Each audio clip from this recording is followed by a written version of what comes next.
اللہ الرحمن الرحیم وَهُوَ الَّذِي كَفَّ أَيْدِيَهُمْ عَنْكُمْ وَأَيْدِيَكُمْ عَنْهُمْ بِبَطْنِ مَكَّةَ مِنْ بَعْدِ أَنْ أَظْفَرَكُمْ عَلَيْهِمْ وَكَانَ اللَّهُ بِمَا تَعْمَلُونَ بَصِيرًا هُمُ الَّذِينَ كَفَرُوا وَصَدُّوكُمْ عَنِ الْمَسْجِدِ الْحَرَامِ وَالْهَدْيَ مَعْكُوفًا أَنْ يَبْلُغَ مَحِلَّهُ ولولا رجال مؤمنون ونساء مؤمنات لم تعلموهم أن تطؤوهم فتصيبكم منهم معرة بغير علم ليدخل الله في رحمته من يشاء لو تزيلوا لعذبنا الذين كفروا منهم عذابا أليما إذ جعل الذين كفروا في قلوبهم الحمية حمية الجاهلية فأنزل الله سكينته على رسوله وعلى المؤمنين وألزمهم كلمة التقوى وكانوا أحق بها وأهلها وكان الله بكل شيء عليما صدق اللہ مولانا العظیم۔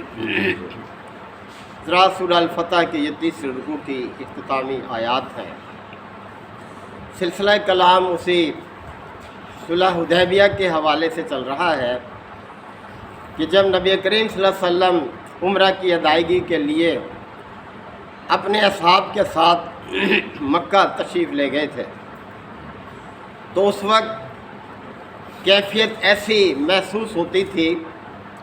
کہ آپس میں جنگ ہو جائے گی، تو اللہ تعالیٰ نے اس موقع پر بغیر جنگ کے ہی اہل ایمان کو بڑی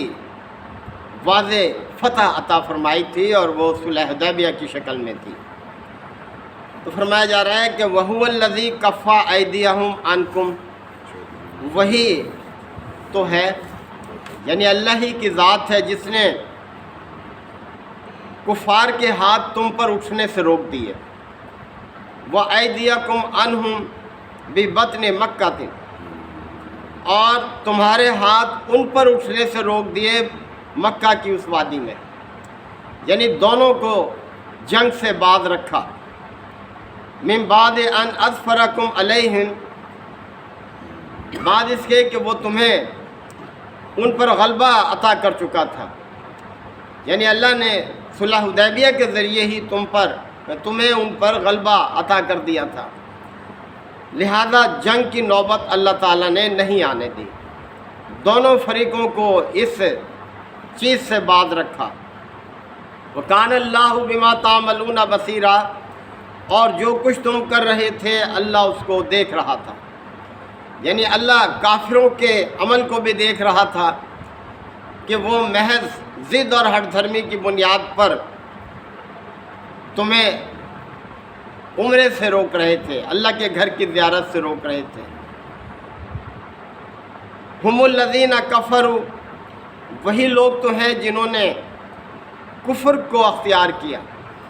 یعنی کفر پر ہی قائم رہے، حالانکہ زمانہ جاہلیت میں بھی ایسا نہیں ہوتا تھا کہ کسی کو اللہ کے گھر کی زیارت سے روکا جائے، تو وہی لوگ تو تھے جو کفر پر تھے۔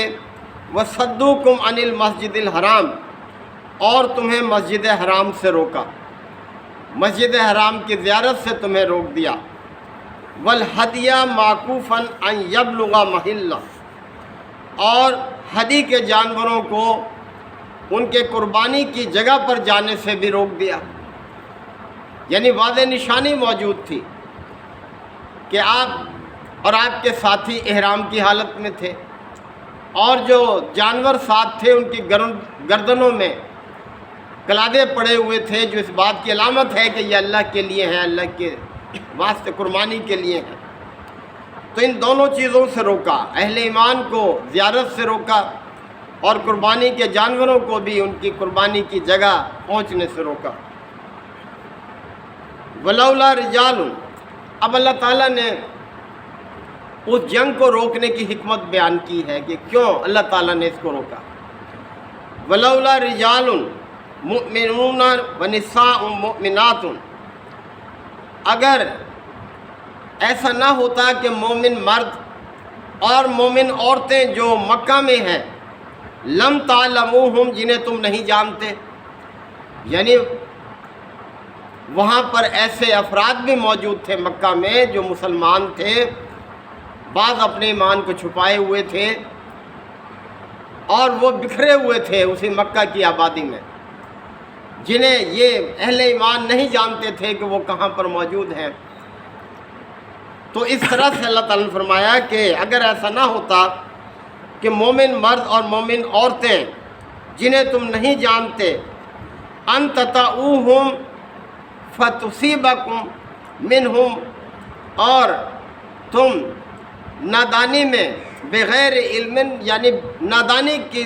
صورت میں ان کو پامال کر بیٹھتے، یعنی جنگ ہوتی تو مکہ کے کفار کے ساتھ ساتھ مسلمان بھی تمہارے ہاتھوں پامال ہو جاتے اور تم پر حرف آتا، یعنی لوگ پھر کہتے کہ دیکھو کیسے یہ ہیں کہ احرام کی حالت میں ہے، آئے ہوئے ہیں عمرہ کے لیے اور جنگ انہوں نے کر ڈالی اور اپنے ہی بھائیوں کو انہوں نے پامال کر دیا۔ تو اس خدشے سے اللہ تعالیٰ نے اس جنگ کو روک دیا۔ لِيُدْخِلَ اللَّهُ فِي رَحْمَتِهِ مَن يَشَاءُ، اور اس لیے روکا کہ اللہ تعالیٰ اپنی رحمت سے جس کو چاہے اپنی رحمت میں داخل کر لے۔ یعنی 2 سال کے بعد ہی پھر ایسا ہوا کہ بغیر خون ریزی کے ہی مکہ فتح ہو گیا، یعنی کوئی جنگ نہیں کرنی پڑی، اور اکثر لوگ جو تھے وہ اللہ کی رحمت میں داخل ہو گئے، یعنی انہوں نے دین اسلام قبول کر لیا اور قتل و غارت کی نوبت نہیں آئی۔ اور پھر لو تزیلوا، اور اگر وہ مومن جو مکہ میں تھے وہ علیحدہ ہوتے، ایک طرف ہوتے، لعذبنا الذین کفروا منہم عذابا علیما، تو جو لوگ ان میں مکہ والوں میں کافر تھے ان کو ہم سخت سزا دیتے، اسی موقع پر سخت سزا دے دیتے۔ اذ جعل الذین کفروا فی قلوبہم الحمیۃ حمیۃ الجاہلیۃ، اور وہ موقع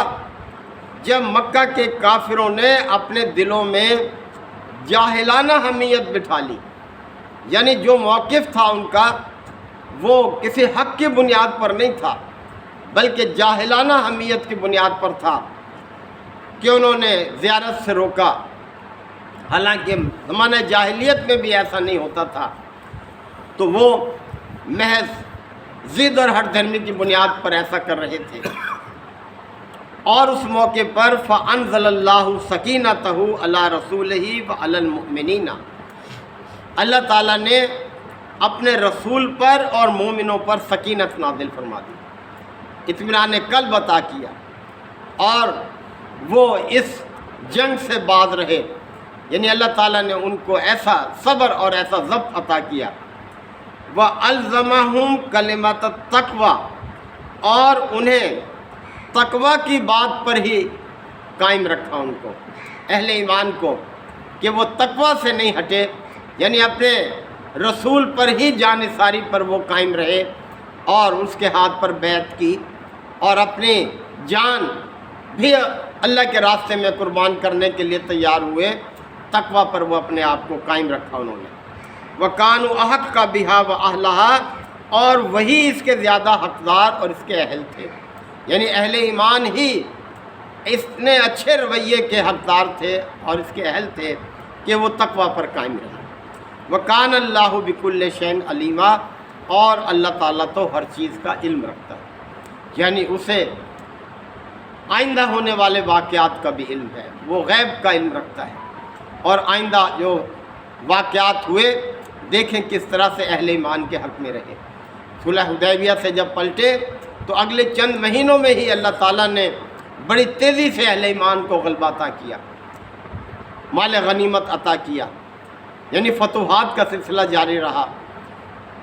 اور وہ مکہ کے لوگ اس چیز کو برداشت نہ کر سکے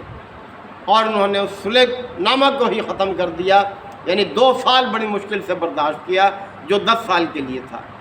اور پھر اہل ایمان نے دیکھیں کس طرح سے اپنے پیغمبر کی قیادت میں مکہ کو فتح کر لیا، جہاں ان کو داخل نہیں ہونے دیا جا رہا تھا وہی ان کے قبضے میں آ گیا، اور اب وہ خود اس کے مختار تھے، انہی کا غلبہ تھا جس کے اوپر۔ تو اللہ کی حکمت پر انسان کو بھروسہ ہونا چاہیے، یقین ہونا چاہیے۔ اللہ تعالیٰ کے بہت سے فیصلے ایسے ہوتے ہیں کہ جو ہماری سمجھ میں نہیں آ رہے ہوتے ہیں، ہم پریشان ہو جاتے ہیں کہ یہ ہماری توقع کے خلاف ہو گیا، لیکن اللہ تعالیٰ کے بارے میں نبی کریم صلی اللہ علیہ وسلم کا فرمان ہے کہ اللہ اپنے مومن کے گمان کے ساتھ ہوتا ہے۔ اللہ کے بارے میں جیسا گمان کرو گے ویسا ہی اللہ تمہارے لیے نتیجہ دکھا دے گا۔ اس لیے اللہ کے بارے میں ہمیشہ اچھا گمان رکھنا چاہیے۔ مشکل حالات، پریشانی بھی آ جائیں پھر بھی اللہ سے مایوس نہ ہو، بلکہ اچھی امید رکھو اللہ تعالیٰ سے، اسی میں کامیابی ہے۔ اللہ تعالیٰ ہم سب کو عمل کی توفیق عطا فرمائے۔ وآخر دعوانا ان الحمدللہ وکفا وسلام علی عبادہ الذین اصطفیٰ۔ ربنا آتنا فی الدنیا حسنہ وفی الآخرۃ حسنہ وقنا عذاب النار وادخلنا الجنۃ مع الابرار یا عزیز یا غفار یا رب العالمین۔ اللہم انک عفو کریم تحب العفو فاعف عنا۔ اللہم من احییتہ منا فاحیہ علی الاسلام ومن توفیتہ منا فتوفہ علی الایمان۔ یا شافی الامراض اشف مرضانا ومرضى المسلمین۔ یا قاضی الحاجات اقض حاجاتنا وحاجات المسلمین۔ اللہم اعز الاسلام والمسلمین۔ ربنا تقبل منا انک انت السمیع العلیم وتب علینا انک انت التواب الرحیم۔ صلی اللہ تعالی علی خیر خلقہ محمد وآلہ وصحبہ اجمعین۔